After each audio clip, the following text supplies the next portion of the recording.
Nestled in the vaulted mountain peaks surrounding Elkford, BC, you will find the studios of one of Western Canada's leading glass artists, Katherine Russell. Katherine moved to Elkford in 2012, and the new setting has led to a renewed focus and energy on her artistic practice. The Fernie Museum's exhibition of her work showcases the forms and processes Katherine uses in her hot and cold studios, with insights into how her craft has evolved since her introduction to glass in 2002.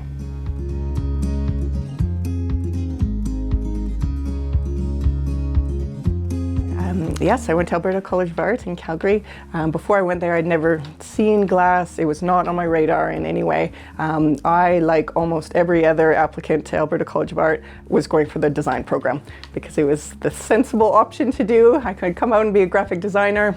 Very smart move. So that's what I was enrolled in, and then I very easily got distracted in glass blowing. It was hot, and it was fast, and it was exciting, and it was loud, and it was collaborative. It was all these things that sitting at a desk working alone isn't. It was really, really enticing. So very quickly I got pulled into that, and then committed to do the rest of the 4-year BFA program as a major in glass.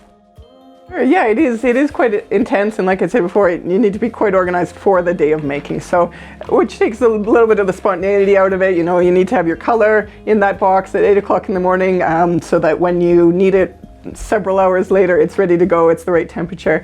So it does take a fair amount of organization so that your color's ready, but also so that your assistant knows what you are making for the day, knows what they need to do, and also in your own headspace that you can work in an efficient way. I mean, it's expensive to rent a glass blowing studio.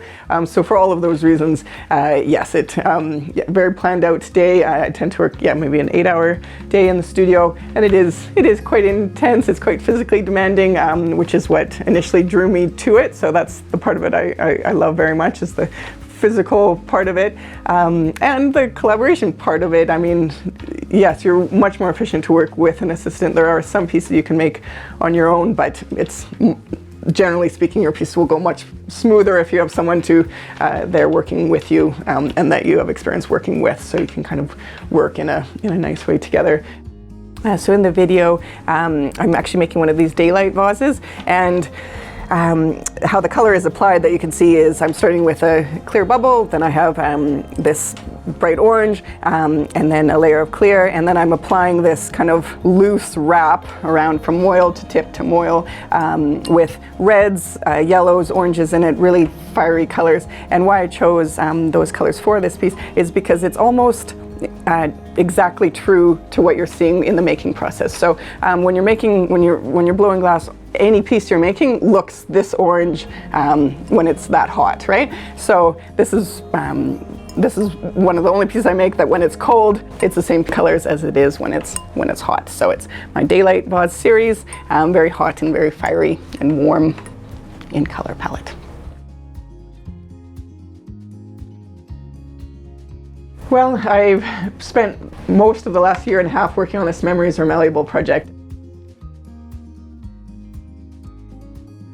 Some of the processes I'm doing right now with this powder printing, I feel like it's a culmination of lots of techniques that are really working at the moment for finding my voice in this practice now of bringing more imagery into the glasswork, so I can kind of work in a more content-driven way than I could perhaps when I was in the hot shop. So I never want to lose those skills of working in the hot shop.